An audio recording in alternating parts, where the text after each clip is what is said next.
Today on the blockchain report, Bitcoin's back up around 114K, and it might be because Galaxy Digital's Mike Novogratz says the Fed share could send it to 200K, because nothing screams sound monetary policy quite like turning the dollar into toilet paper. IBM's quantum roadmap wants your seed phrase more than your ex wants closure, and Brian Armstrong's calling for $1 million Bitcoin by 2030, giving your gambler uncle a fresh screenshot to spam. All that and more right now on today's show. Let's go.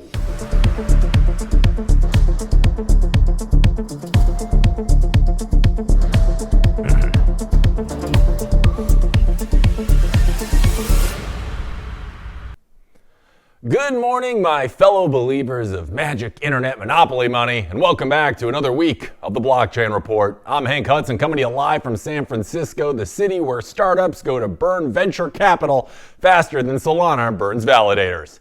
It's Monday, the day your alarm clock feels like a margin call and your portfolio looks like it spent the weekend doing keg stands with Terra Luna. Now, before we belly flop in today's swamp of Bitcoin predictions and political theater, do me a quick favor and smash that like button harder than Powell smashes the economy with data-dependent rate hikes.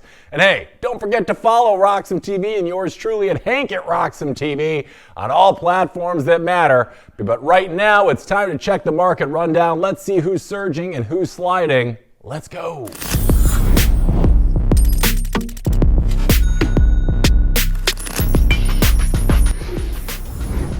All right, we're starting off on a good foot this morning. Bitcoin up nearly 3% back above that 113 mark. We were near 114K just a few minutes ago, but we've sunk back a little bit. Either way, the tides certainly seem to be turning in a favorable direction as we enter this new week in the market in Q4, which is only days away. Let's see how the rest of the cryptoverse is looking as we bring those numbers up for you right now.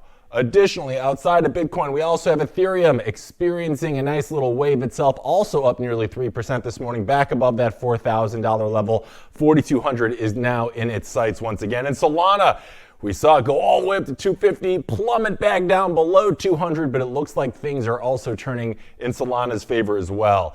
In the TradFi space, we got the Dow Jones sitting around that $46,000 mark. We got the S&P 5 right around 666. That can't be good. The NASDAQ Composites hanging around that mid $22,000 level, and MicroStrategy having a really nice day. Bitcoin is up, and so is Strategy. They're currently up about 5% this morning, as we're seeing.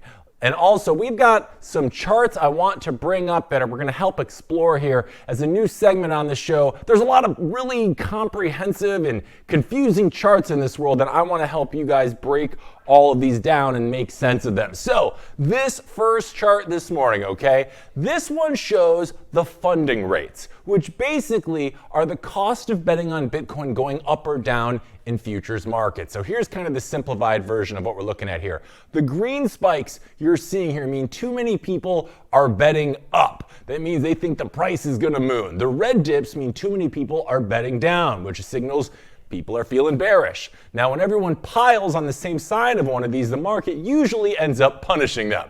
The big green spikes, that means the price often pulls back. When we get those big red dips, that's when surprise rallies are often going to happen.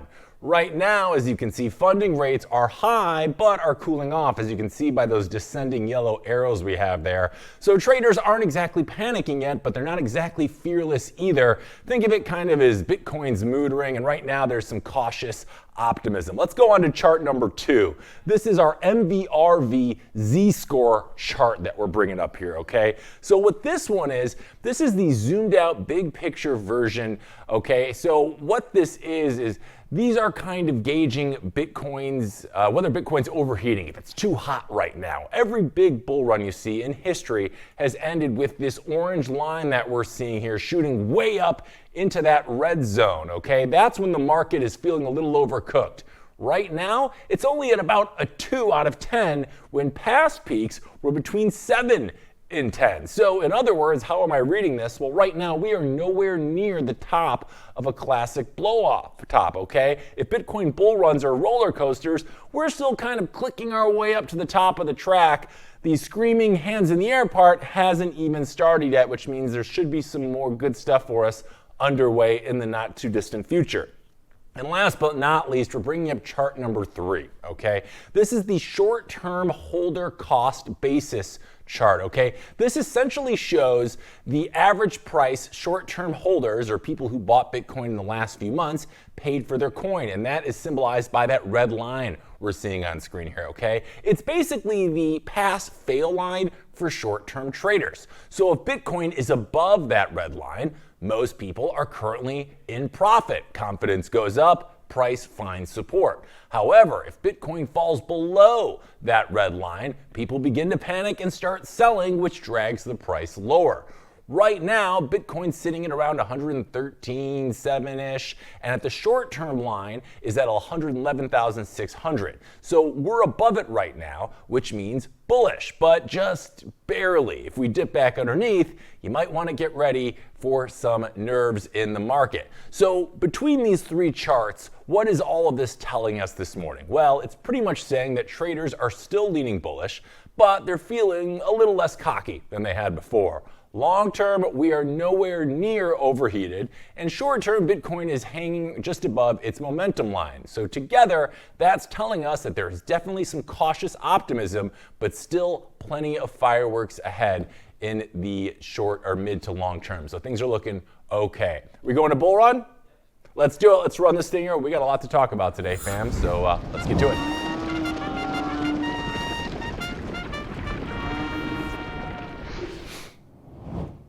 All right, it's time for this morning's Bull Run, where we go over the top stories of the morning. We got a lot to talk about, so let's go. First up, Galaxy Digital CEO Mike Novogratz is out here casually predicting that Bitcoin could hit 200K, all depending on who gets Jerome Powell's chair. Not the one in his office, per se. We're talking the big one, of course, the Federal Reserve Chair. Now, Novogratz called the appointment of the next Fed boss the single biggest bull catalyst for Bitcoin and the broader crypto market. Why? Well, because if Trump picks a dovish chair, someone eager to slash rates and print dollars like it's a Black Friday sale, Bitcoin could go parabolic. Novogratz said the shift would create the blow-off top moment that we've all been waiting for. His words, can Bitcoin get to 200K? Of course it could. But then he threw in a bit of a wet blanket to all of this. He doesn't actually want it to happen, saying it would be really shitty for America, he said, warning it could wreck the Fed's independence and trash the economy in the long term. So yeah, bullish for Bitcoin, but America would get the hangover here. Now, dovish Fed policy means the dollar weakens, bonds get boring, and risk assets like Bitcoin become everyone's new best friend again. Novogratz noted the market won't fully believe it until Trump makes the pick, saying, I don't think the market will buy that Trump's going to do the crazy until he does the crazy. So who's in the running for chief dove of the United States, you ask? Well, Trump himself confirmed the short list, saying White House economic advisor Kevin Hassett, current Fed Governor Chris Waller, and former Fed Governor Kevin Warsh. Now, Treasury Secretary Scott Bessent's name floated around for a bit, but he already RSVP'd, nah, I'm good, but thanks. Now, markets are watching this news very closely. The Fed already cut rates by 25 basis points just this month, as was expected. The only question left is whether America can survive Bitcoin mooning while the Fed ends up face planting. Because in Novogratz's own words, gold skyrockets, Bitcoin skyrockets, and everyone else just says, oh shit. So we'll keep our eye on that one. And in other news, Eric Adams, the so-called Bitcoin mayor of New York City, has officially rage quit his re-election campaign. He posted an emotional video saying he's out of the race just weeks before voters head to the polls. The crypto community collectively gasped, wondering how the guy who converted his first paycheck into Bitcoin and Ethereum managed to run out of campaign gas this early. Adams blamed financial struggles, low poll numbers, and being denied public campaign funds. He also pointed out that constant media speculation and lingering bribery allegations, even though federal charges were dismissed, left him with no other path forward. So after positioning New York as the supposed heart of the crypto industry, the city's biggest crypto champion is now stepping off the stage. The mayoral race now pivots to Assemblyman Zohran Mamdani, who is currently the frontrunner, while Governor Andrew Cuomo lurks in the background looking for a comeback. Republican Curtis Silva is still technically running two, but his campaign is barely on life support. Analysts say Mamdani gains the most from Adams' exit, though Cuomo could peel off some moderate Democrats if voters still have a soft spot for him. Now, under Adams, New York hosted blockchain conferences, dabbled with NFT partnerships, and even pushed for friendlier crypto regulations. He made national headlines by converting his first paycheck into Bitcoin and ETH, flexing his pro-crypto stance louder than any U.S. politician outside of Miami. Now, with Adams gone, the city's crypto-friendly momentum is in jeopardy. Now, Mamdani and Cuomo have both been far more cautious in terms of digital assets, so New York might go from Bitcoin City to maybe we'll get around to it if lawyers let us. For Bitcoin, that means the U.S.'s financial capital is losing its loudest megaphone. All right, we're taking a quick break, but when we're back, more blockchain report, including not one, but two special guests joining us on the show. So stay tuned, all that and more when we're back. Security matters. Zappo Bank, the only way to bank your Bitcoin. Apply now at zappobank.com.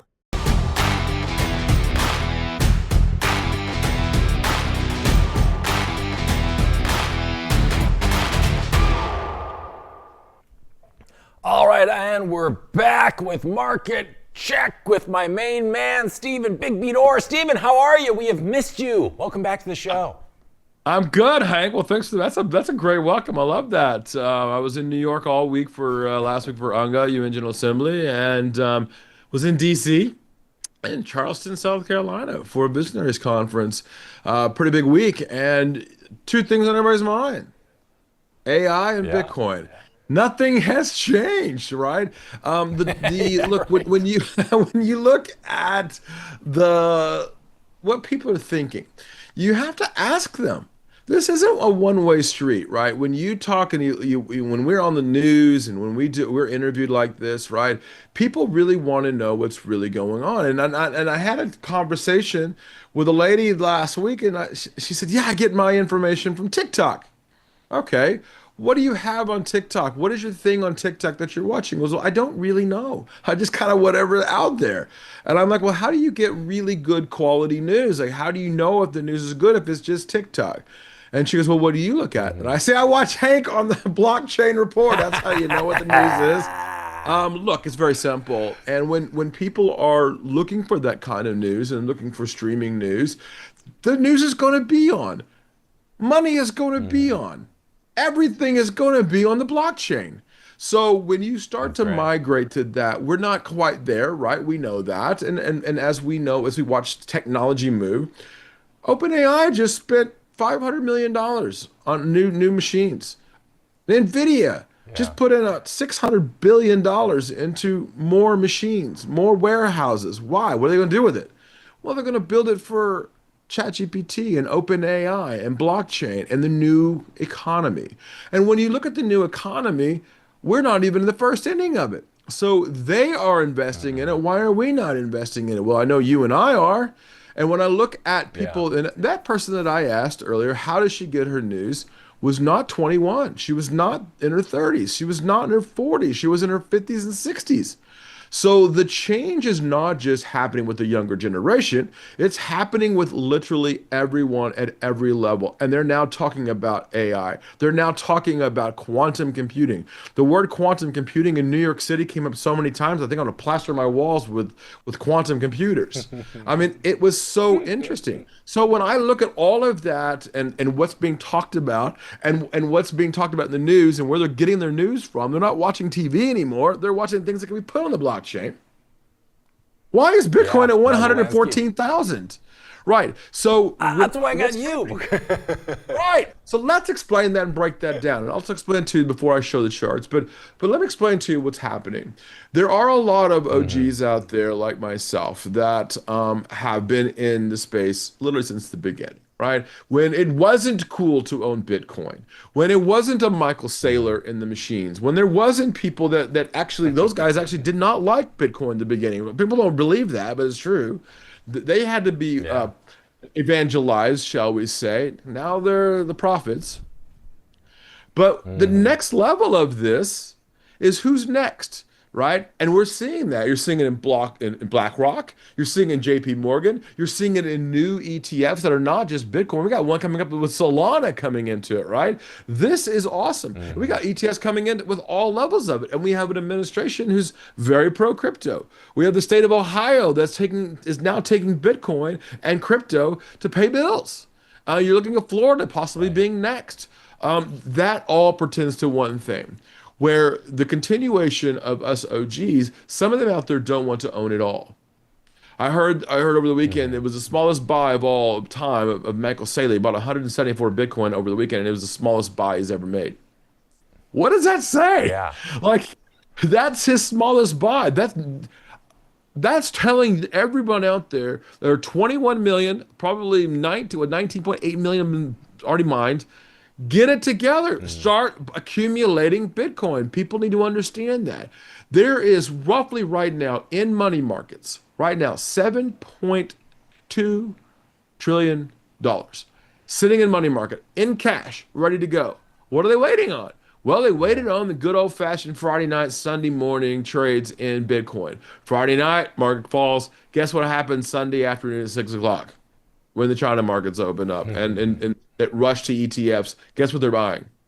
Buy Bitcoin. They're buying up the ETFs. So that was not shocking to me to see 109 over the weekend. They were testing that bottom. So now they pushed it right back up. Why? Because the OGs are trying to sell some of them off. They're pushing out some of them to the exchanges because why? The exchanges don't have enough. Because every time there's some out in the exchange, the Michael Saylors of the world buy it up, right? People don't just know when to buy. They're having a hard time. So let's get to the charts. I'm going to share my screen now if I can. And you should see it coming up now.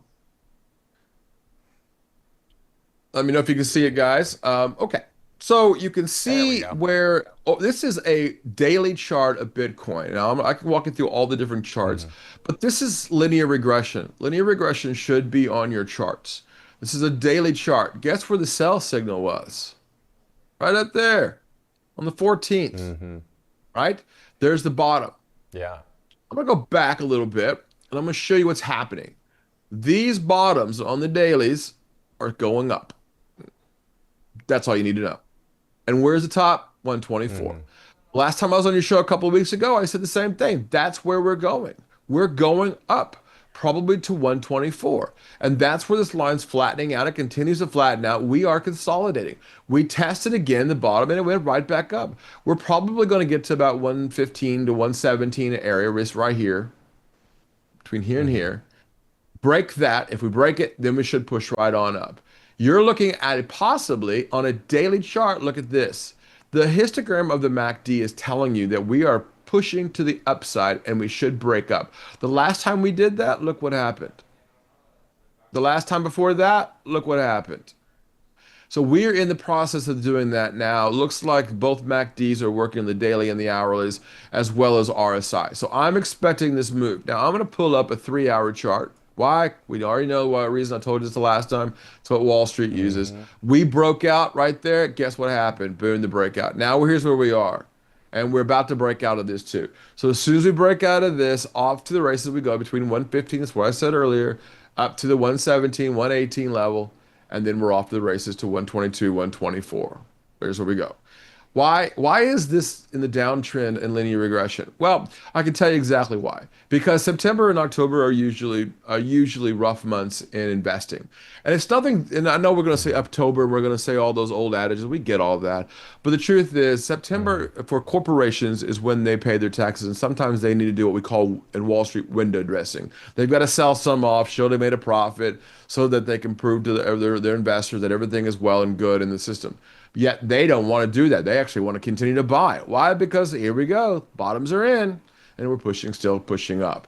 So that's why I'm saying I'm not too worried about anything here. I think we push right on up. There might be a little bit more selling going into this. I was asked earlier, this is an Uptober? Yeah, maybe, but not really. It's not going to be one of those normal Uptobers. I'm going to pull up a weekly chart. And this is why I'm saying that this is where it's at. Kaboom. So we are turning now. And we should once we break the 115 handle, the 117, right? Those two areas we talked about. Then we go up to where I said 124. We break this, and then we're going to 140 and 150. very quickly. Why? Okay. We got to test those tops here, right? So we've already tested the bottoms and they can't break them, so that they're going to push back up. And this is when we start to really feel good about things. The holidays are coming up. Kids don't want Barbie dolls and GI Joe dolls anymore. They want Bitcoin, right? Aunt and uncle are buying Bitcoin. They want one of these guys. That's Yeah, these are the right. hottest I want sellers I for, want more Christmas too. right Send now. me some, right? So that's why I think the holidays are going to be more important to the crypto community than October, as a lot of people are asking.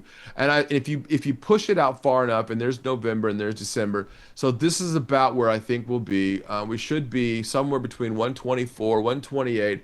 Possibly in the 140 to 150 range coming in December. If everything goes well, the way that we're seeing it in the linear regression, the weekly chart. Now, the monthly chart showing us the same thing, that it might be a little tough, but they're going to try to test it again. But if we break out of here, up we go. But that daily chart, weekly chart, 3-hour Wall Street chart, all telling you one thing, to the upside. So don't get nervous out there. That's what everybody wants you to do. The institutions don't want you to buy at highs. They want to buy them in the lows. They're dipping, they're buying. Right? Don't be the dipper. Don't be the seller. Be the buyer. Be the accumulator. If I thought the markets was different, I thought the markets were bad. I'll tell you, I did. The stock market's too high. It's frothy. Yeah. And I did say that on TV all week last week. I was when I was on New York Stock Exchange. But I'll tell you right now, it's not frothy in Bitcoin. There's a lot of things that are happening right now too. And I'll stop my share here. Get back to me. One of my things I've been talking about is that we do kind of have an issue. There is this buyers of gold and silver, precious metals, and that's taking away some of the buyers that are in Bitcoin. They want to diversify their portfolio, especially for those people that are older, right, that don't really understand Bitcoin as well, or crypto. But those people are starting to fade away a little bit. Most people know about Bitcoin now in the world. That's not a misnomer anymore. But we're also seeing that institutions are buying gold and silver at the highest levels, right? I think silver's now at $47 an ounce, gold on its way to 4,000 again. That's taking a little bit of pressure off of Bitcoin to the upside, which is okay. But what I like is the ability to start putting in your 401ks and starting to accumulate. And I think you're finding that more and more in the ETF world and in the world of putting it in your IRAs, your 401k plans. That's going to be where the game changer is. Where instead of you buying, shares of your own company through your ISP plans, you'll be buying Bitcoin through your ISP plans. You'll be telling them, I don't want to buy stock of my own company. I'd rather buy Bitcoin. So when that starts to flip over too, I think you're also going to see a run too as well. What's on your mind, Hank? Tell me, what's the big question you got for me today? Yeah, I mean, right now, we're back around 113. We saw us go into like the 107s even not too long ago. Of course, you said you don't always buy into it. Usually red September is a thing, October, but Q4 traditionally is very good for the Bitcoin market. So do you feel like right now we're in kind of the calm before the storm? And what would technically be, what is normally the catalyst for these, favorable Q4s? Yeah, I want to get through the end of September 1st. Look, when the market dipped 107, 109, I did buy or last week. That was to me that was too silly, and I showed you why I bought the bottom of that linear regression. But I'm accumulating. I'm not buying to flip it down the road. Oh, I got to 113 now, 114. I'm going to sell. I'm not doing that. I'm accumulating. Because I know the price of this is going to be 150, 160, 170, 180, 250, 300, a million. Someone asked me, I was asked at a visionary conference over the weekend, what do I think about Bitcoin? Where's it going? And should I buy some? And I said, the answer is yes, yes, and yes. What do you mean by that? Yeah. Yes, buy it. Yes, I think it's going up. Yes, I think that the adoption rate of Bitcoin is getting better and better every day as people understand it. Look, I over the last 2 weeks, I did something that I didn't think I'd ever do, and one of those was I switched from Google Android to Apple. And as I did this, look at Apple Pay and all that. So, okay, the ecosystem. I got the watch, I got the Apple Vision Pro, I got it all. Yeah. Apple Vision Pro too, right? Guess what? That's all going to be accepting crypto eventually. And when it does, then it's really the microtransaction. Then you're already in the ecosystem, right? So there's a lot of cool products that are being built around it. And the services that are going to be needed. And it's going to take digital payment systems. Right now, I've got 25 credit cards going through my Apple Pay. right? I don't want all that. I just want like, give me attach my crypto accounts. Then I'll be happy, right? That's what I'm saying. And then when you start to see that, you're going to really see the adoption going higher. Right. Then you're going to start to see, okay, then it's not 130, 140, 150. We're not playing around at 107, 109. We're going to 250,000, right? Very quickly. It may be like one of those things where it just happens in less than a few weeks, right? And when it does, you'll be out. We will literally, there's a lot of shorts. People are shorting the markets, and we know where the levels are. I'm not going to tell you that right now. That 124 is a big level. We got to break. But when they do, those shorts will happen to them every single time. They get liquidated. So, there's no way in hell I'd ever want to be short Bitcoin. I was asked by Carolyn Woods on the street the other day, like, what's better, Ethereum or Solana? I said, well, I like Solana better, but I like Ethereum too. I like Bitcoin. Hard question to ask. So the next level of all of this is it's going to be not how do I invest? Is it altcoin season now? Am I buying Pepe coins? No, I'm not. Right? Okay, there is. If I wanted to do that, I would just go to the casino and throw dice all day, right? And that's okay. I have no problem with that too.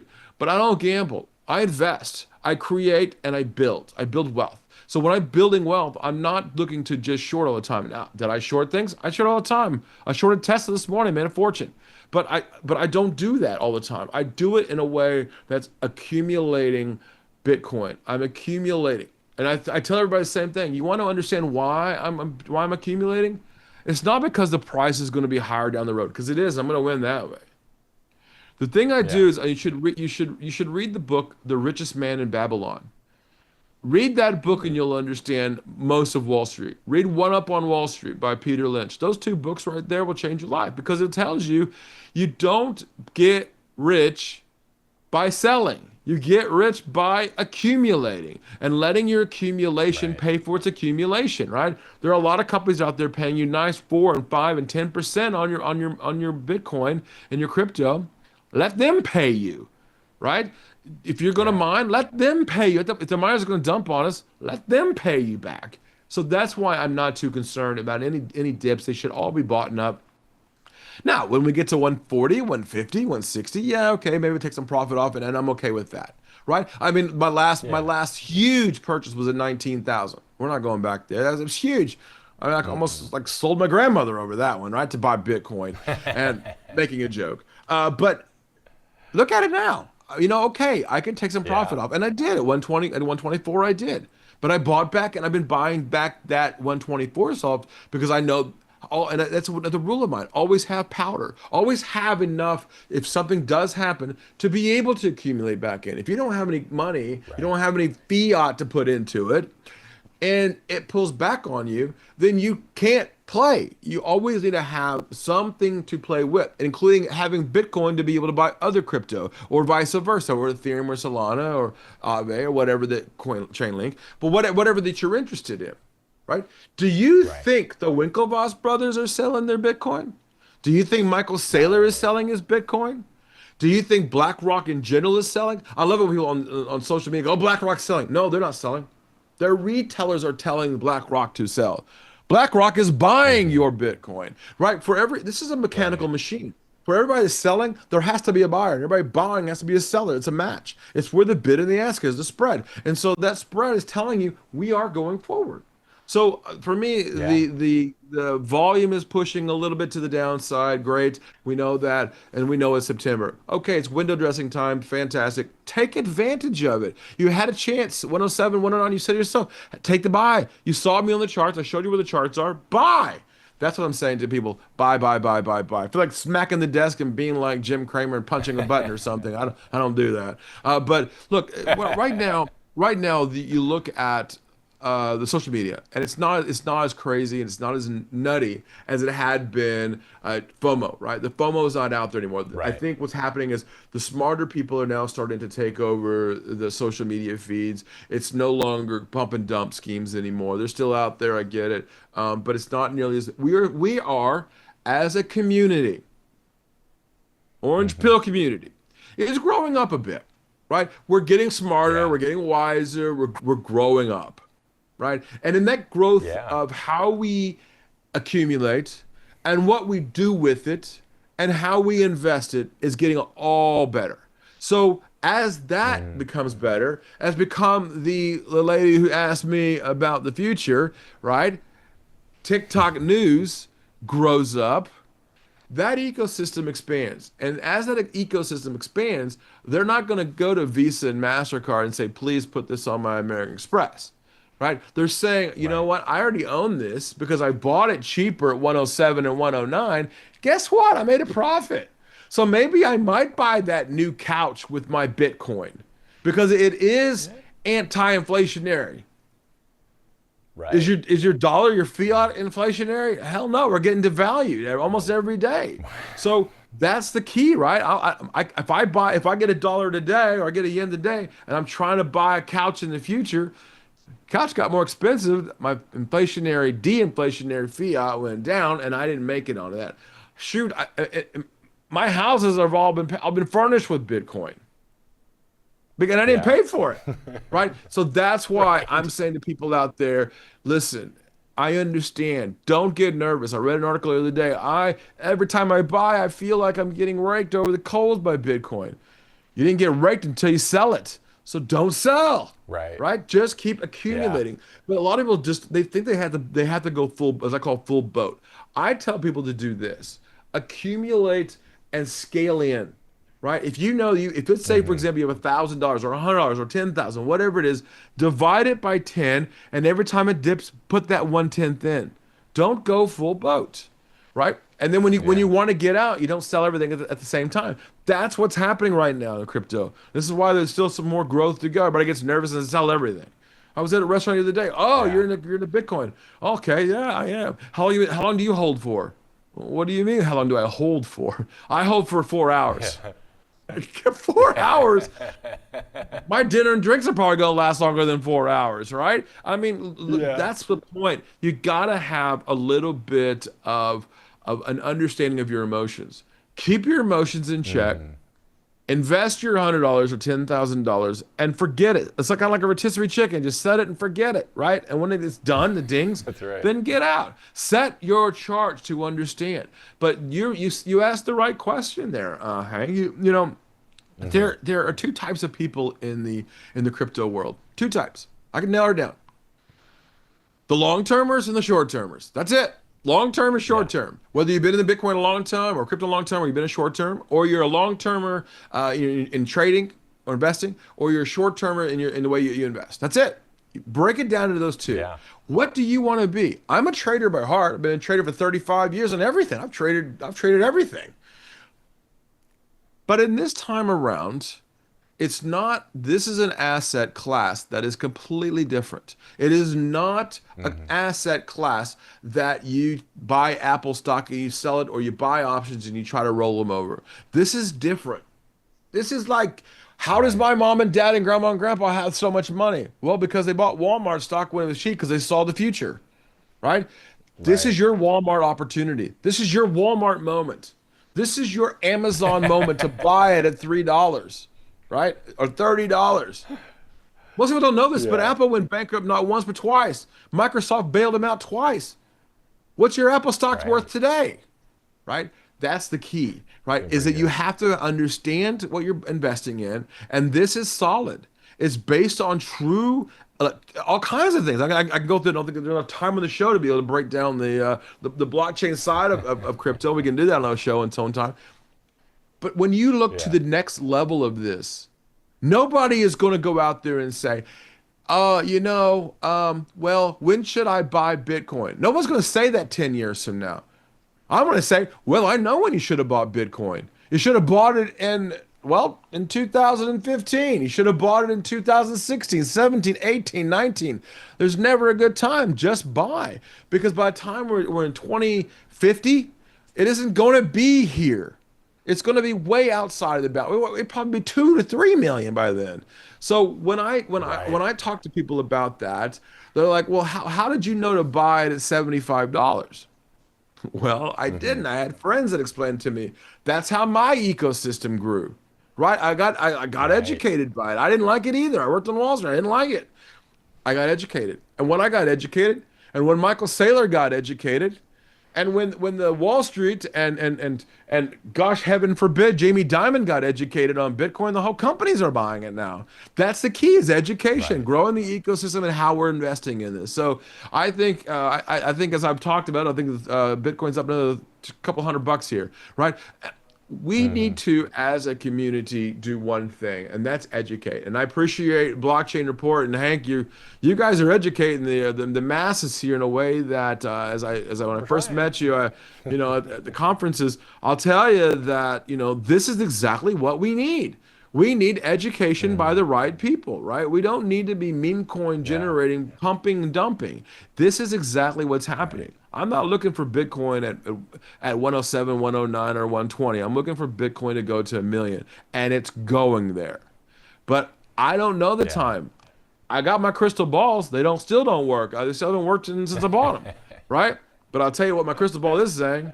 It's saying this. It's saying that if you understand the asset that you're buying and you understand technical charting, then you understand Bitcoin. You understand what people are doing. Even with the selling that's going on, some of the selling that's happening in this market, it doesn't matter because the buyers are still there. There is a buyer taking their sales, and the OGs are taking some sales. And I'll tell you, you've got obviously when you look at the blockchain side of things and when they are mining these Bitcoin, they got to pay for bills too. They got to buy new machines. They got to pay for the electricity.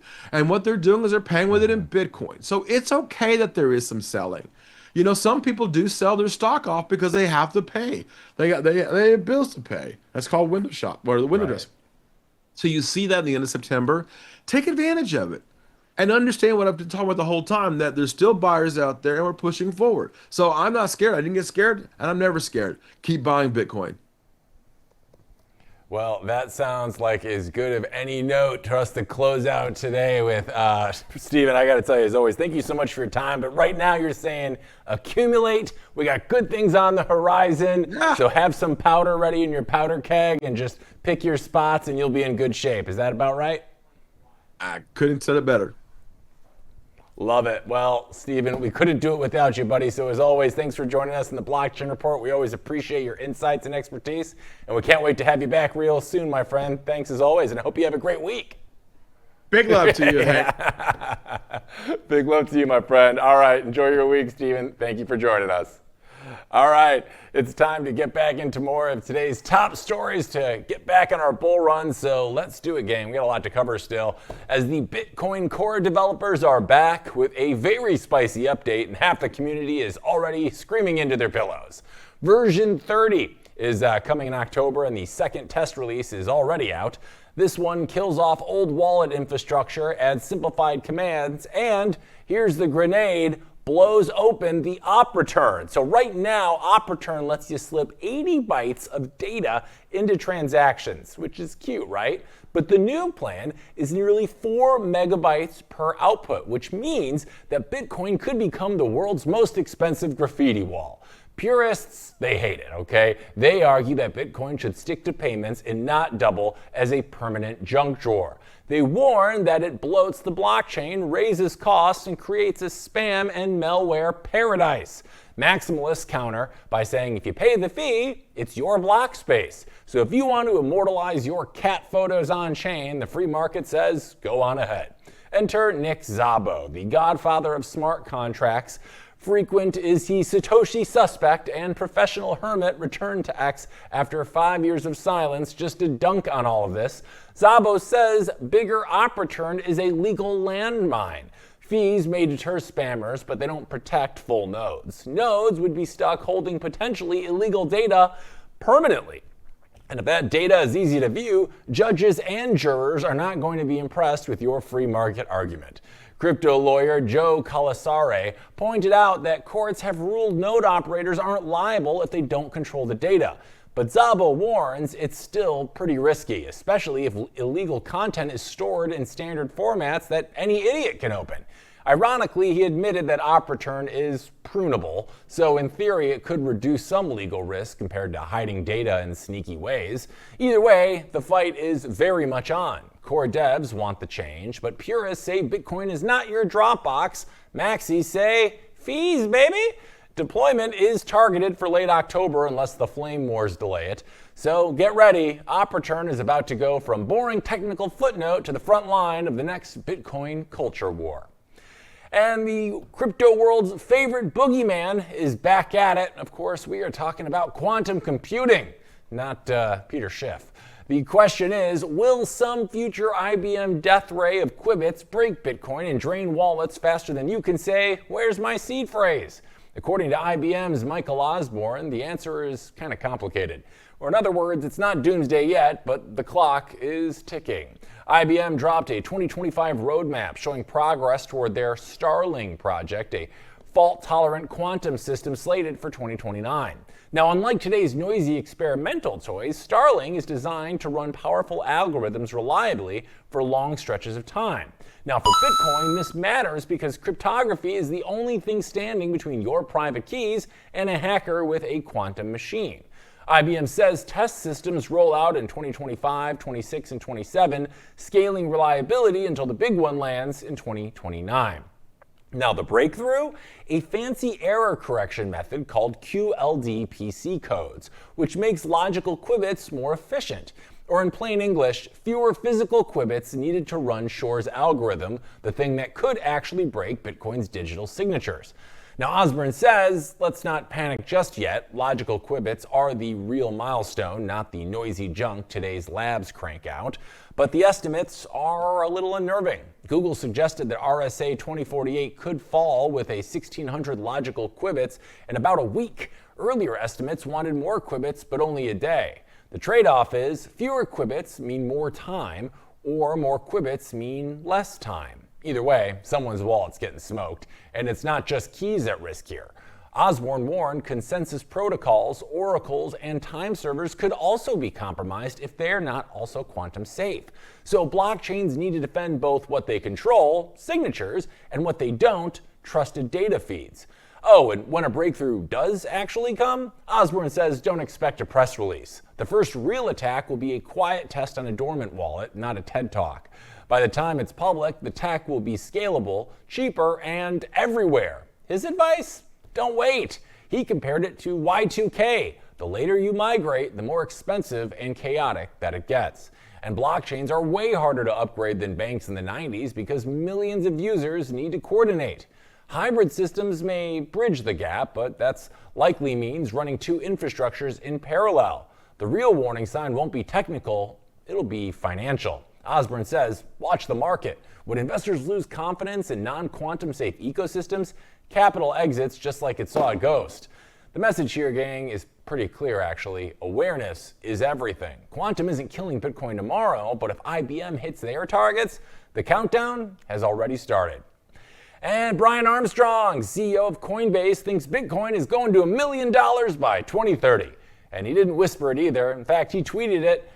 He tweeted his recent news on Fox News. Let's roll the clip and take a peek.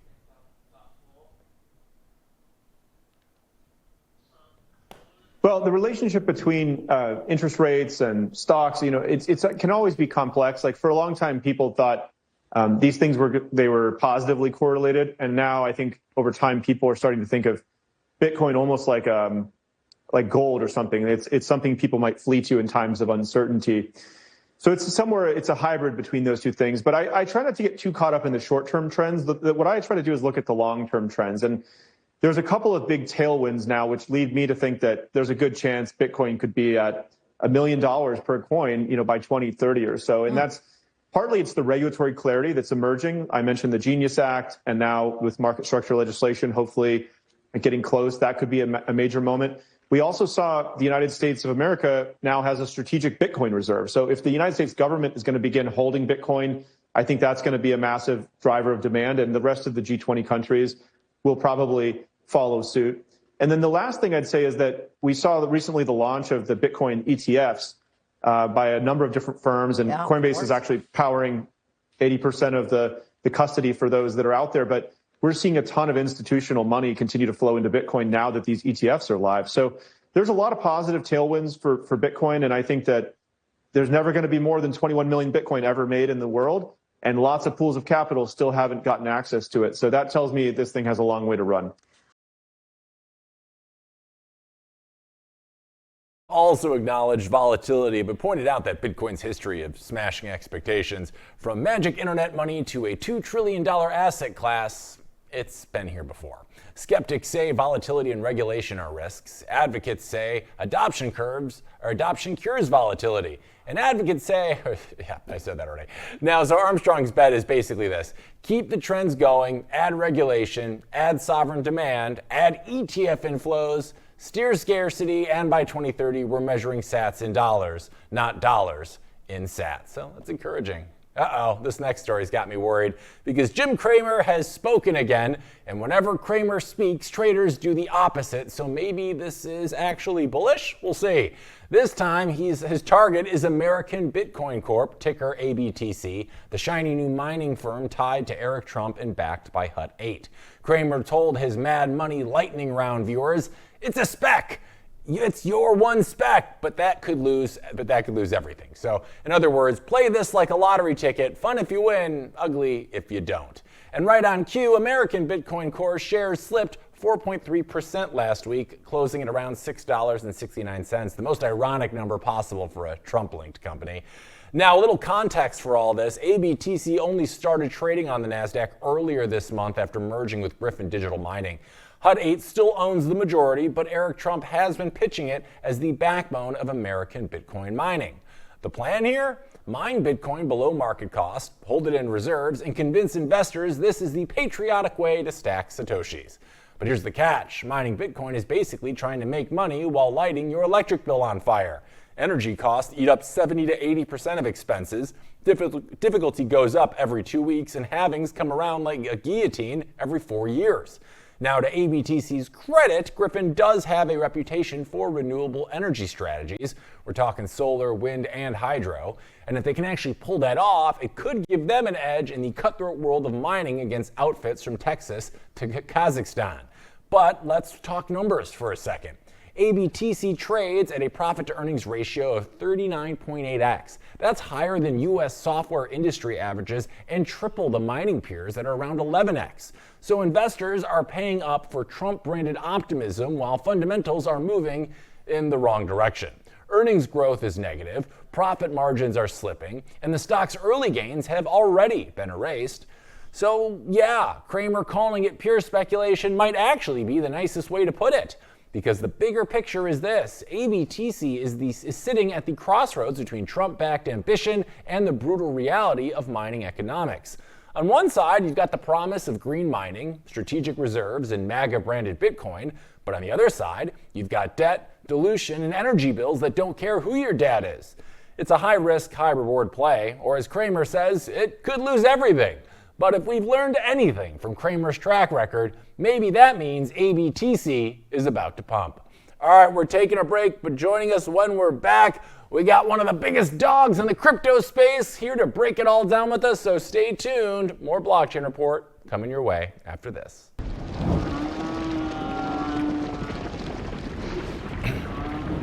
All right, welcome back. It's time to go over more of today's top stories in our bull run. But joining us for this next part of our bull run is our second guest of the day. He's a 7-year veteran of the crypto space, a founder, a builder, and the voice behind one of the most trusted podcasts in Bitcoin and blockchain. From interviewing industry heavyweights to running projects like Life Crypto and Astra Labs, he's been on the front lines of adoption and innovation. Let's give a big Blockchain Report welcome to the one and only Big Dog Crypto, everybody. There he is, the big dog.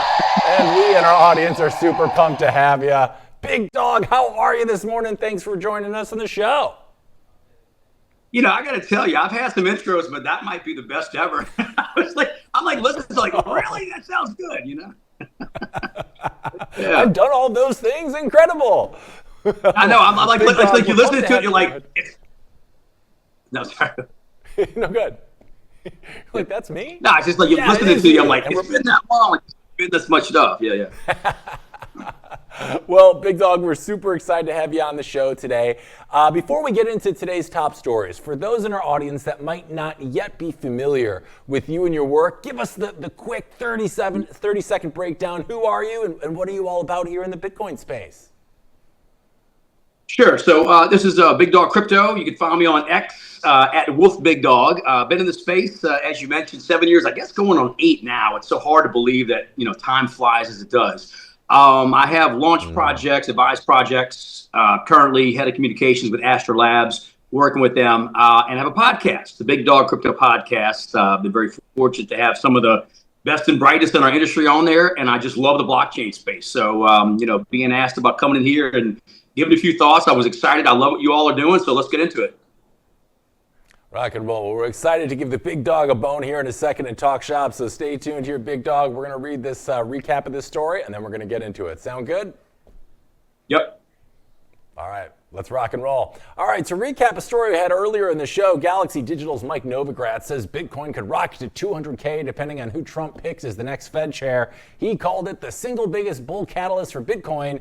A dovish chair cutting rates and printing dollars could send risk assets parabolic. But he warned it would be really shitty for America, wrecking Fed independence even as Bitcoin moons. So for now, markets are waiting on Trump's short list of candidates, knowing one dovish pick could flip sentiment overnight. We're bringing Big Dog back. Big Dog, it's my understanding, actually, that you know Mike Novogratz personally, and when he comes out swinging with a call like 200K Bitcoin if Trump picks a dove, do you hear that as Mike being Mike, or is that a very real signal the market should be taking seriously right now? What do you think? Well, it's interesting because when it comes to Mike, and let me tell you kind of how I know him, being in this space and being on, as we used to say, crypto Twitter, right, which is now crypto X. And so him and I had interacted, and he's got a place here in New Orleans, and so got a chance to go to one of his parties, had a great time. And he's a smart guy. Look, Mike's been in the space a long time. He knows it very well. And he would be a great example of somebody that basically is letting you know, hey, look, this is what's going on. So people like Mike and people like that have so much experience, they're speaking from what they know. They're speaking from what they deal with. And I would just say you're seeing so much bullishness right now.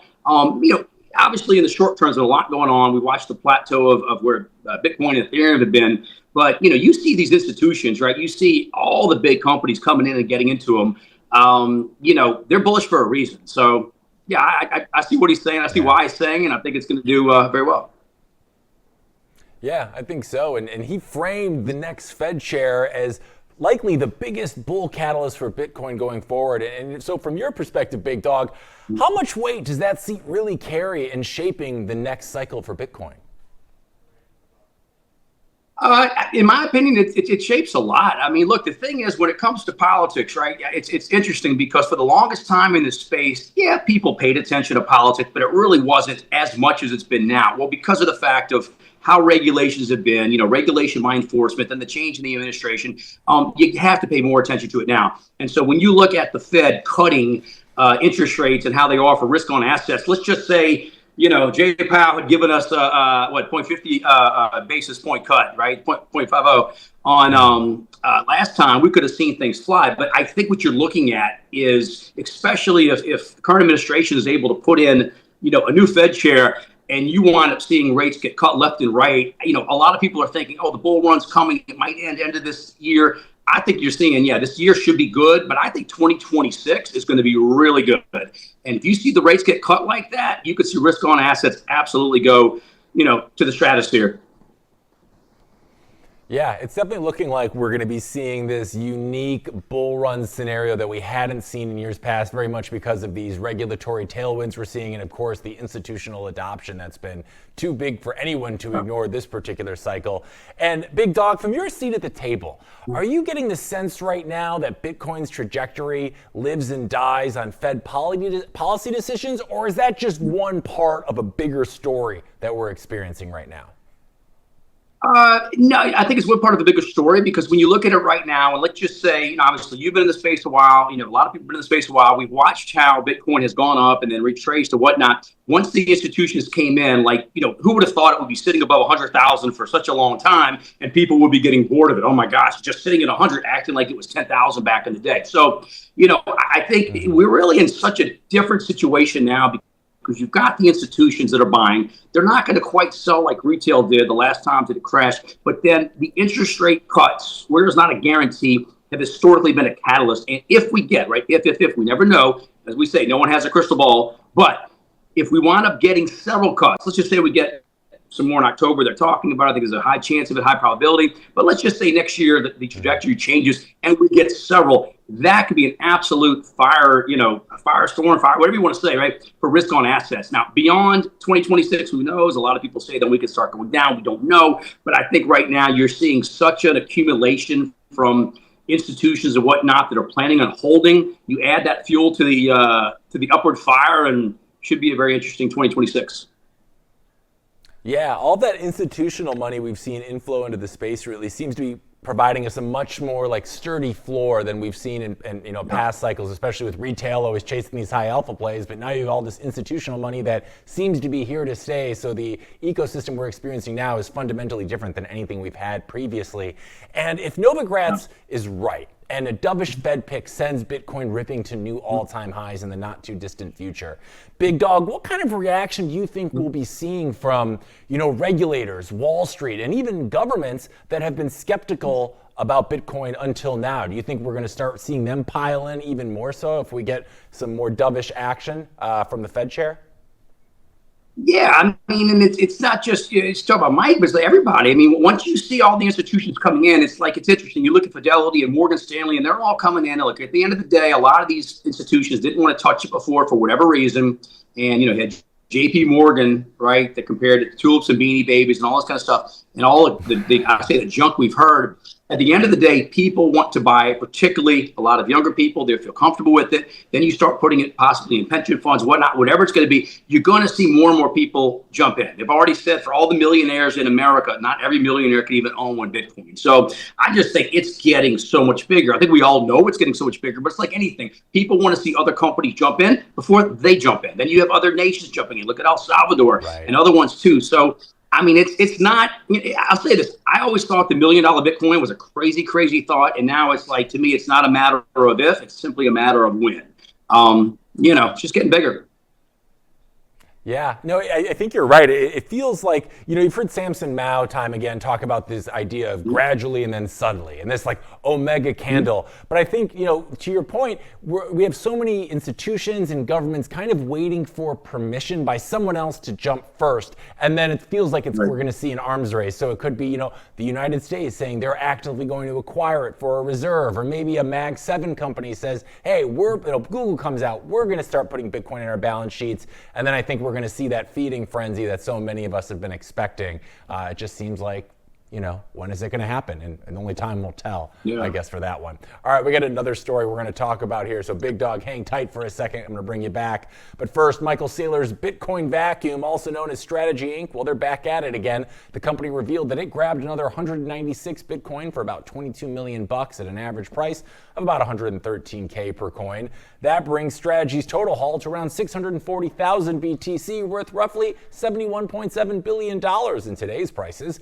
Now, for perspective, that's 3.2% of all Bitcoin in circulation. Saylor is basically becoming the Federal Reserve of Bitcoin, except instead of printing money, he just keeps stacking Satoshis. Their average buy price sits at around 74K per coin, which means they're up an eye-watering $24.35 billion in unrealized profit. Yet, investors are apparently unimpressed. Strategy stock, ticker MSTR, crashed to about 300 last week, its lowest point in 6 months. That's after ripping higher over the past year. Crypto quants Martin called it a painful move for the biggest corporate Bitcoin holder. Meanwhile, the multiple of Bitcoin to Strategy's market cap, the fancy metric known as MNAV, has dropped to 1.44. Over the past 3 months, MSTR is down around 20%, trading now around that 317 level with a market cap of about 88.61 billion. So yes, the company has $71 billion worth of Bitcoin, and somehow Wall Street has them priced like a failing yogurt startup. Last week, they bought 850 Bitcoin for nearly $100 million at about 117 per coin. And back in the summer, they were pulling off multi-billion-dollar buys all the time, like it was nothing. But lately, the purchases have been getting noticeably smaller, almost like Strategy is microdosing Bitcoin instead of binge drinking it. Still, Saylor insists the price will start moving higher toward year-end as institutional adoption clears the resistance. Or in other words, he's telling everyone to stop crying, hodl, and let the bull market just do its thing. And history says he's usually right. We're bringing Big Dog back. Big Dog, Saylor now controls 3.2% of all the Bitcoin in existence. At what point does stacking sats turn into being the Federal Reserve of Bitcoin? And is this healthy for the Bitcoin ecosystem, all of this centralized in one place? What are you thinking? That's really a hard question to answer because it's like, is it healthy? I don't know. I can't answer that. And, when you look at him, MicroStrategy was in essence a de facto ETF, right? Before everything started as people, as he was acquiring, his company was, and people were buying that. And so it's funny, I have a friend here locally who his company had used MicroStrategy, as one of their providers. And he said, well, we feel like it's basically turned into a Bitcoin company, not, originally, not what it was supposed to be. And yeah, he's bet everything. I mean, look, let's call it like it is. Bitcoin is the best. It's the king. To me, it's that, nothing's going to top it. But it's like, if anything ever were to happen to Bitcoin, is there any person of the 8 billion people in the world that would feel more pain than Mr. Saylor? I mean, it's crazy. So, no, I mean, look, at the end of the day, you can go get it. Now, we also, like you said, it's 3-point-something% that he has, his company has. But of course, we know that there's a lot of Bitcoin that's been lost that will never be found. So, it could be closer to 4 or 5%. Who knows? But once again, to get back to your question, I don't know whether it's good or bad. At the end of the day, it's he did it. But once again, you could say, well, 95% is not owned by him, right? But then what happens when countries get in and they start buying? So, these are all things, supply and demand. They're going to drive the price up. But, it's just interesting. Year after year, watching it grow like this into such a behemoth of a situation, it's hard to even answer.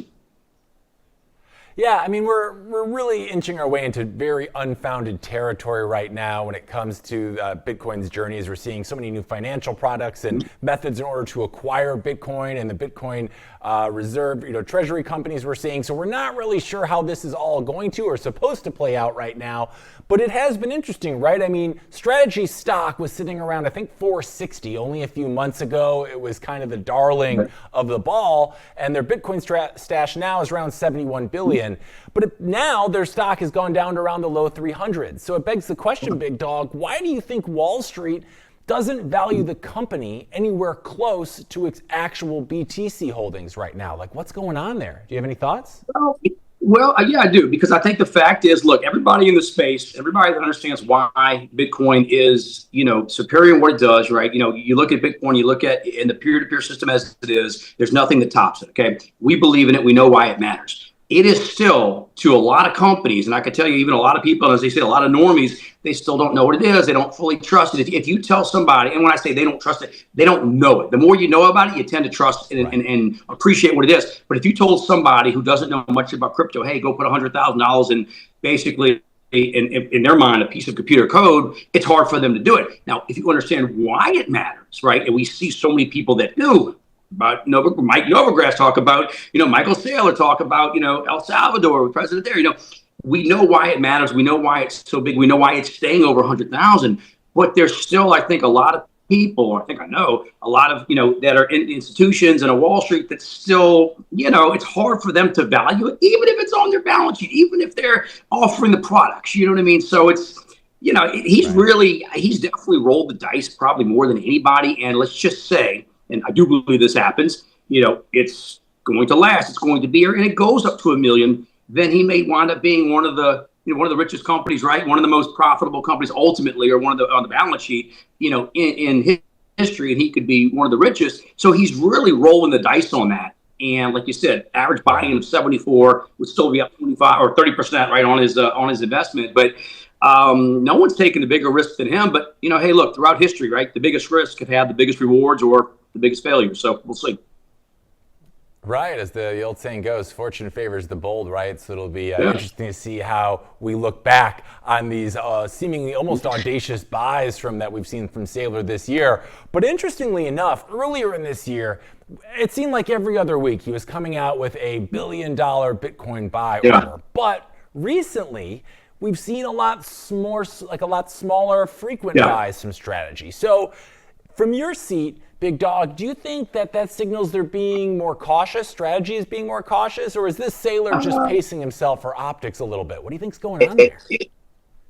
I think it could be a 50-50. I think it could be him pacing himself, waiting for perhaps a big dip. Because let's just say they liquidated longs. The next thing you know, it just dipped down to, I'm just using an arbitrary number, but down to 85,000. And then suddenly, MicroStrategy does a, $5 billion buy, whatever it is, right? Because he tends to swoop in when it drops down. But I do think it could be waiting for a dip, but also, too, pacing himself. Because like we're talking about with the stock price, you got to go to your board of directors. You got to talk to them. They say, wait, you want to flip the bond? All this creative financing you're doing, like, let's give it a little bit of time. And so he's pushed so fast, right? So forward, so much. He may be getting a little pushback, even though he's making decisions, but he does have to go get the financing, saying, let's give it a little bit. But look, you own over 3% minimum, right? Not even taking into account what's been burned or lost. I mean, you're pretty much ahead of the game right now. So, he says something like you in American football, right? With soccer, he's already put so many points on the board. You might say, hey, you know what?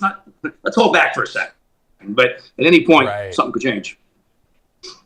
As he's kind of become the godfather of corporate Bitcoin buys. So it begs the question for me, do you think he kind of has to keep buying, even if it's in small increments? Because if all of a sudden strategy went silent and we didn't hear about their Bitcoin buys, do you think that could signal tremors throughout the rest of the market a little bit?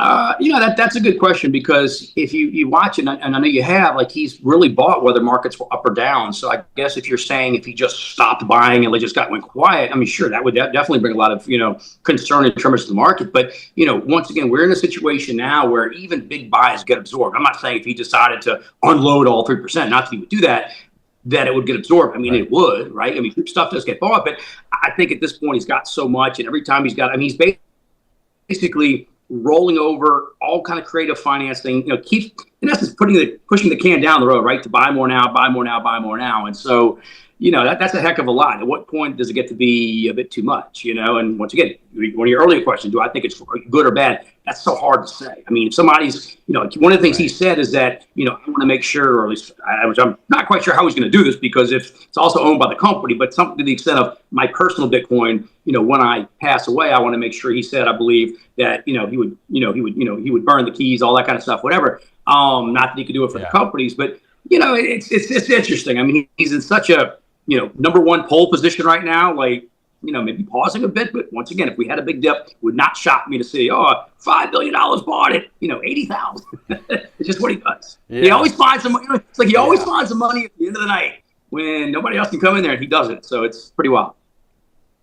Yeah, and he is in a unique position since they have been stacking since 2020 and their cost basis is down there in the low 70s. They can afford those swings that I just don't know if a lot of these other Bitcoin treasury companies that we've seen enter the space can manage those quite the same way, especially, with mounting pressure from their shareholders and things like that. So it's going to be really interesting as this Bitcoin treasury play continues to see how this all kind of plays out as we eventually enter some semblance of a bear market. But so far, good tidings for all. So hopefully that momentum keeps rolling.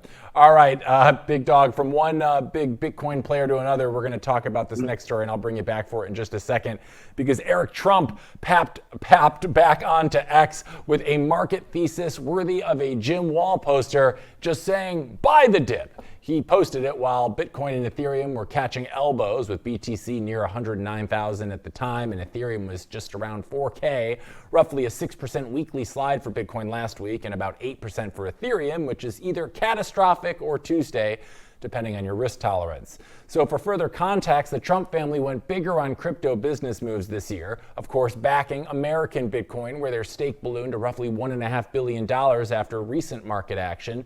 Now, American Bitcoin's public partnerships and accumulation-heavy strategies make Eric's pep talk more than just a random tweet, okay? Traders noticed the timing of all this. Some retail piled in immediately, while others rolled their eyes and checked for exit liquidity. Analysts warn that high-profile buy-the-dip moments tend to turbocharge short-term volatility before any kind of real recovery. There's even a precedent for this. After a previous Eric Trump push to increase exposure to Ethereum earlier this year, ETH fell about 35% in the months that followed before rallying later. Then came the long-form optimism. In a New York Post interview, Eric Trump said crypto is moving faster than the internet and called Q4 unbelievable for a host of reasons. He reiterated his $1 million Bitcoin view, and he predicted the Federal Reserve would return to quantitative easing, boosting M2, and in his telling, create a win-win for cryptocurrencies. He also argued accessibility is now in easy mode, pointing to American Bitcoin Corp, and the idea that anybody who can buy a stock or has a 401k can now own a sliver of parabolic potential. He said his own businesses were abruptly iced out of the traditional financial system, which helped shove him fully into crypto's arms. Beyond ABTC, the family is also tied, of course, to World Liberty Financial, a decentralized finance platform. Critics flagged possible conflicts of interest and advisory ties, including links to Metaplanet and ventures that benefit if listed crypto stocks get bid up. Watchdogs, they took note. Veterans reminded everyone that macro liquidity and positioning beat slogans every time. Short-term sentiment is a match. Long-term fundamentals are the bonfire. Eric can chant buy the dips all he wants. The market will decide whether it's a rallying cry or a back row heckle. We're bringing Big Dog back. Big Dog, when Eric Trump yells buy the dip, does it actually move the market, or do retail traders just end up as exit liquidity for bigger players? What do you think about all this? So, this is something that's interesting, very interesting, because we've all seen since the new administration has got in. And when it comes to the Trumps, right, there are people on the left, they're on the right, both sides. Some love them, some hate them. They're all in between. My thing is, if you want to talk about them, good, bad, in between, go on Facebook, argue with your aunt, okay? But when it comes to crypto, you know what I'm saying? Like, you need to pay attention to what they're doing, because for better or for worse, Donald Trump has become the number one KOL as far as, pushing something if he promotes something. And Eric Trump's interesting because of the kids, he seems to be the one, he actually interacts with people on, we say crypto Twitter, crypto X, and he had the buy the dip on Ethereum, and then we saw what that did, but then now what's up? So, my thing is this is, once again, you look at the blockchain to see what's going on. Okay, put your feelings or emotions aside. I'm saying this because I want to see as a data guy what's likely to happen based on, like where the data is. And when you see from blockchain addresses that the Trumps had bought, at least the last thing I saw was 600 million worth of Ethereum, could be more, plus the other coins, does it behoove them? It's just a fair question for the price of Ethereum to go up. Now think about that. Like, if you like them, then you see them doing it. If you don't like them, well, they're going to push it up. So, my thing is, I just want to I look at the technical, but fundamental analysis matters so much now. And so having them not just intertwine, like really driving the markets, it is what it is. Once again, I'm looking at it from a data point of view. Fourth quarter, we already thought would be a bit good. I know he said that, but a lot of people are saying that on crypto Twitter, crypto X. I think in general, though, with all the floodgates being open for relaxed regulations, the SEC, which pretty much dropped cases against everybody. It's wild, everybody. I think you need to pay attention just to what's coming out of any of the Trumps with this. And like, my thing is, I could see Ethereum absolutely going, upwards of by the end of this year to 6,000, 7,000, but I could see it 15,000 by next year. Okay, so I think you have to pay attention to it. Yeah, if anybody is indicative of where the tea leaves are blowing right now, it certainly sees to. What is Donald Trump doing to line him and his family's pockets, and how does that coincide with policy? That'll probably tell you. Look, the fact is they are the number one KOLs, and this is not about, you like it or don't like it. Once again, I always tell people, I have friends on the left and the right. You can go on Facebook, argue with the ant all day long, right? You know what I'm saying? Like, you can go argue with people on social media or wherever you want to go. But when it comes to crypto situations right now, there's no one driving it more than them. And you look at the SEC, just look at the news with all of the cases that have been dropped and everything. And I've talked to exchanges that, was in Dubai last year talking whatnot, and they want to open back up in states, right? Because we all know we're a worldwide community, but the U.S. has not been very friendly. You're going to see, in my opinion, all of these exchanges that couldn't offer to Americans start to offer. So knowing that the crypto floodgates are being opened here for just, open for business, to me, you have to pay attention to what's coming from the administration, because that right now, especially over the next few years, is going to really drive it. Yeah, I mean, that's like the best insider info you can get, except they're preaching it as loud as possible from every rooftop in the world, so it makes sense if we all maybe took a listen. Well, all right, well, it's time for our deep dive with the big dog, so let's roll the stinger here, guys, and get to it, because we got a lot to chat about with the big dog himself. Let's go.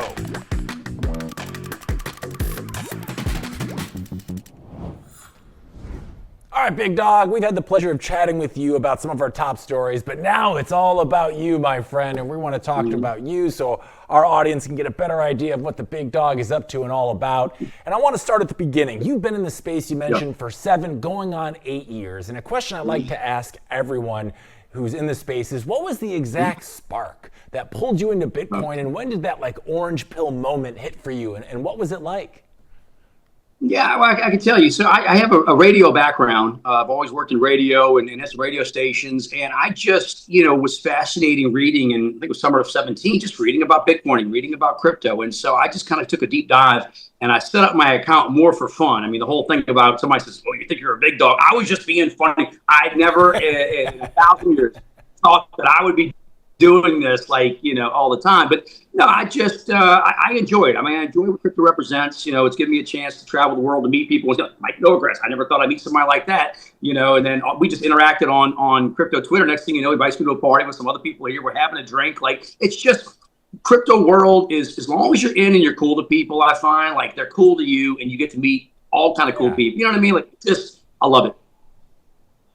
Oh yeah, definitely. So how did you just started doing your research independently, or was it like one of those things where like your friends like, yo, you got to check out this number go up thing? Like, did you jump into it and you were convinced right away, or were you like a lot of us where there was a lot of initial skepticism and you had to do your own research to kind of get on board?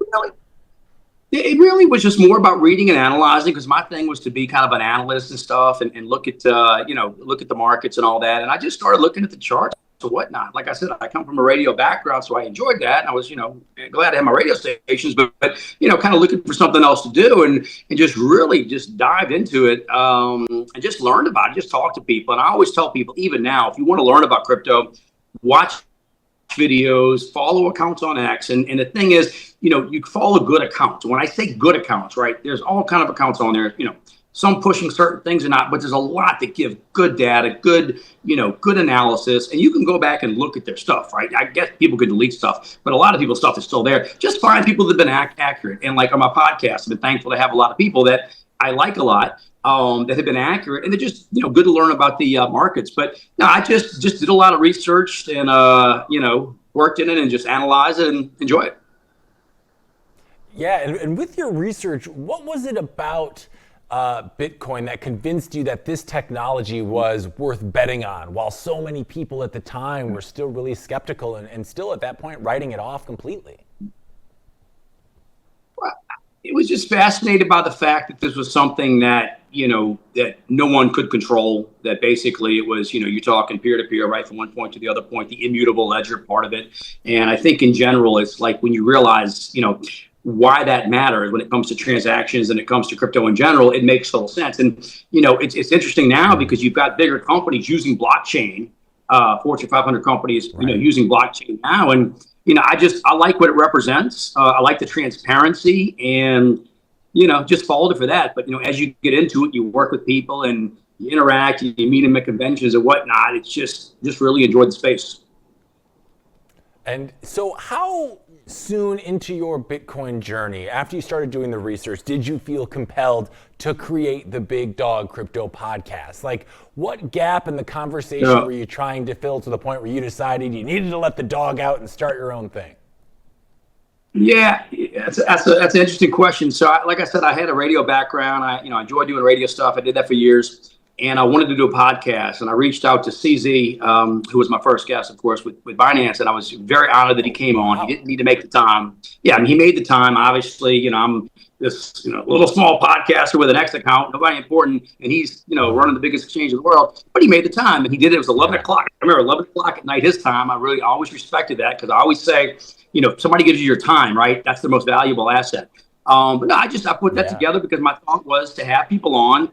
And the podcast that we're in the space that could share knowledge. And I think this is geared towards when I was trying to learn when I started. There was so much stuff that I feel like I watched a lot of bad stuff, and I don't want to call them out because it's kind of like not slamming people, but look, some are good, some are bad. You don't always know when you're getting started, but it's like I just wanted to create content that I thought was helpful to people, just to learn. And I always tell everybody, watch as much as you can, research, do double research, do triple research, because, you're in charge of all your own stuff. But if you do, there's a lot out there. We're in a situation now where content is available 24/7, and you can find everything you want. Right. And you said, when people are doing the research, there's a lot of really great channels out there with people providing really great signals, but then there's other ones that are maybe a little less trustworthy.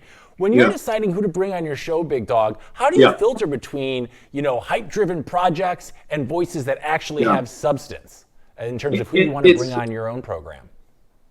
Yeah, that's a good question. And my thing is, and I tell people this, it's, if you go to an account, if you go to a YouTube channel, if you go to an X account, look at their past stuff, see if they've been accurate, see if they've been fair. I mean, look, when I first got in, I watched people just shilling stuff left and right. And that turned out not to be the best thing at all, because they were shilling things they had bought that were already high. I'm like, I'm not trying to see all that. And so my thing is try and find people that have been pretty much, that have been accurate. Like, nobody's gonna be perfect. I'm not saying that, right? Nobody can get everything perfect. It's too hard to do that. But stuff that's been accurate. Like, even when I've had a few projects on, I have never accepted payment from a project. I've had a few projects on because I knew the teams. They asked me to do it, and I put them on. But other than that, I have a lot of YouTubers. Obviously some exchange people on there, and it's like put content out. But I don't care if it's me or anybody else. If you're looking at something, just look at their body of work, look at their history, and just, go pick up 2 or 3 things from like 2 or 3 years ago and see if what they said made sense and if any of it came true. You know what I'm saying? Because it's hard to get everything perfect. No one does. I'm not saying they should, but you want to sample as much as you can. And then really, to me, there's no excuse for anybody who wants to learn about the space not taking the time to go look, because it's all there. Mm-hmm. Yeah, no, absolutely. And it's so nice. You can check everybody's things. And at this point, you kind of have a good idea of who's out there trying to actually bring real intel and who's out there just trying to shill this, that, or the other. And I remember being on TikTok in like the COVID days, and it was like everybody's shilling one project or another. And those are probably the ones you want to stay away from. A lot of good stuff on the YouTube space, though. Beyond your podcast, though, you're also the CEO of Life in Crypto. Can you tell us a little bit about that? What is it? And how do you balance running a wallet project with keeping the podcast fresh and consistent? That seems like a lot of work. Well, so I mean, actually, I had founded Life Crypto, but that's actually with GDA Capital out of Toronto now. So I'm the founder. I'm still with GDA, but GDA is running that now. Of course, I still work with them and see how they're doing, and they're developing a very big ecosystem, which I'm proud of. And then I do head of communications with Astra Labs out of the UAE. We're building a lot of stuff too, but I get a lot of stuff, but it's like, I like working with projects that are building and developing. And in this space, like, you look at onboarded people in crypto, I want to say, we've got less than 4%, 5% of the whole world, 95% are not in crypto or don't even know about it that much. So we have such an ecosystem to build. So many people need to be building good teams. There's a lot to do, right? So it's like, dive in, get involved. And that's what I like to do. So I like to work with teams that are actually trying to do things, but it's a lot of work, but I love it. Yeah, no, there's definitely a lot of real builders in this space, and then there's a lot of bad actors, and you really kind of have to learn how to disseminate one from the other. But you get that as you've been in the space as long as you have, you kind of get a knack for that. And something I forgot to ask you about you earlier that I'm dying to know: the Big Dog brand. It's become pretty recognizable in the space. How did that name and persona even come about to begin with? That's interesting. I've never been asked that. So it's funny, I had a radio station called the Swamp Dog, DAWG, down in South Louisiana that plays like Cajun music. And I like dogs, I love dogs. And so I had just really picked Big Dog just for fun. Like I said, I only picked that to be able to be on that. You obviously have an account, you're on Action, look around. I never expect to be doing this, for what I do. But I just picked Big Dog kind of for fun, because I like dogs. And built up the brand. I enjoy it. And I enjoy what y'all do. I mean, I've watched your episodes, and you all are doing great content. Y'all are doing conversation. Like, that's what I like to see, talking about the space, because by watching you too, people learn. Hey, we're just standing on the shoulders of the giants like yourself that came before us, and doing our best to hopefully add something else, to make it more accessible out there. Yeah. Now, Big Dog, We're at the point in the show where we got a fun little game we're going to play here, okay? You're here in the good old US of A, so you know the price is right? You're familiar with the price is right? Right. Yes. All right. So for shits and giggles, what we do here is we ask all of our guests to give us their end of year, December 31st, 2025. The clock strikes midnight price prediction for Bitcoin. And whoever gets closest, we're sending a Roxom Patagonia to. Guys, can we bring up our list here and switch to camera 3 so we can show Big Dog who we've already gotten some of the bids here. So as you can see, the wagers for the end of the year are pretty all over the place. At the top, I think Cedric Ugelman's now said, I think it was at 475, so he's our top dog right now. Right. You can see me, I'm on the more conservative end, 142-ish. What are your thoughts? Yeah. Just for fun and games, no financial I can advice. tell you. Where do you think Bitcoin will be by the end of the year and why? I put it at 145,000. I think it's going to be right shy of 150. I think maybe 2 or 250 is a little high. End of the year, we're talking, one more quarter. However, I don't think there's any way that it drops down more than it is now. I've said this earlier in the year. I think I tweeted this out in March or February. Yeah, I think about 150 this year, 145, 150, and then jumping ahead, I think next year we hit 245. All right, give me your exact number though. Not like 145, something. What's your exact number? 145,000. 145. We got him on the board. 145 for Big Dog Crypto, and we already got you up there. Perfect. You're right after me, but right beneath Joe Burnett, who's at 150. Beautiful. All right, Big Dog. Well, our time here is running short today. Let's get back to camera 1, guys. Before we let you go, though, you have such a great and unique personality to this space. I've really enjoyed our talk today, and I'm sure there are plenty of people in our audience that have too, Big Dog. So for those that weren't familiar with you yet, but are like, I need more of this Big Dog, what's the best place I can send them to get more of your hot takes, your videos, and everything else, Big Dog? Where can I tell them to go? Well, yeah, I'm on X at Wolf Big Dog, or on YouTube at the Big Dog Crypto Podcast, also on Spotify and Pandora and Apple Podcasts. But yeah, easiest way to connect is on X at Wolf Big Dog Crypto. Amazing. Well, Big Dog, I got to tell you, thank you so much for joining us today and sharing your insights, expertise, and time with us. It was such a blast to have you on. And hopefully next time we have you, I'll be putting a nice Roxom Patagonia over those shoulders of yours as we'll see how that price prediction ends up at the end of the year. But thank you so much for your time today, Big Dog. It was an absolute blast having you on the Blockchain Report. I appreciate it. Let's do it again. I really enjoyed it. Thanks for having me on. Would love to. All right, we're taking a quick break, but when we're back, we're going to wrap things up with a little bullish bearish or BS, so stay tuned. Blockchain Report coming back to you after this. Security matters. Zappo Bank, the only way to bank your Bitcoin. Apply now at zappobank.com. Are you interested in effortlessly growing your Bitcoin portfolio? I sure am. The Bitcoin credit card by Gemini earns you Bitcoin back on every purchase. Use it like any credit card. You can buy lunch, gas, or your weekly groceries, and you'll earn up to 4% back instantly in Bitcoin or one of over 50 other cryptos straight to your account.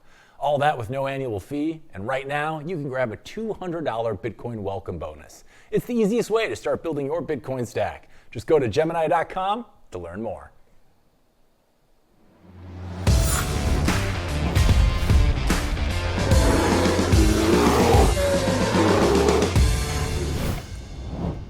All right, cowboys and girls, it is that time of today's show where we wrap up our top stories of the day and determine how things are looking for Bitcoin as we move on from this Wednesday morning. Let's recap. First up, we got Galaxy Digital CEO Mike Novogratz says if Donald Trump appoints a dovish Fed chair, Bitcoin can rip to 200K thanks to weaker dollars and cheaper money.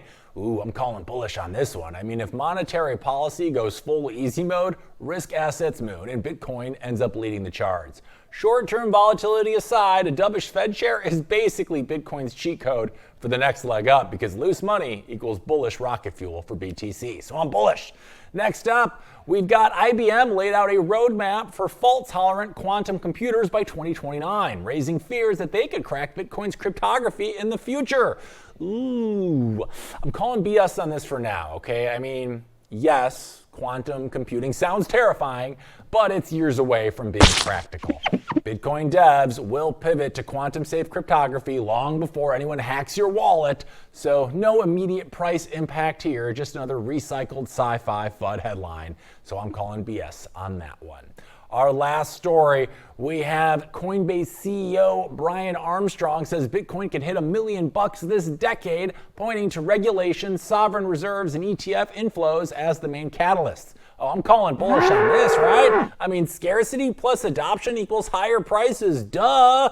Armstrong's $1 million call reinforces the institutional and sovereign demand narrative that keeps Bitcoin's long-term trajectory pointed straight up and to the right, baby. So $1 million call, that's bullish long-term confidence if I've ever heard of it, so I'm calling bullish on that. All right, today's final score, we got 2 bullish, 0 bearish, and 1 bearish, which means today's overall mood, feeling very bullish, baby. And here's why.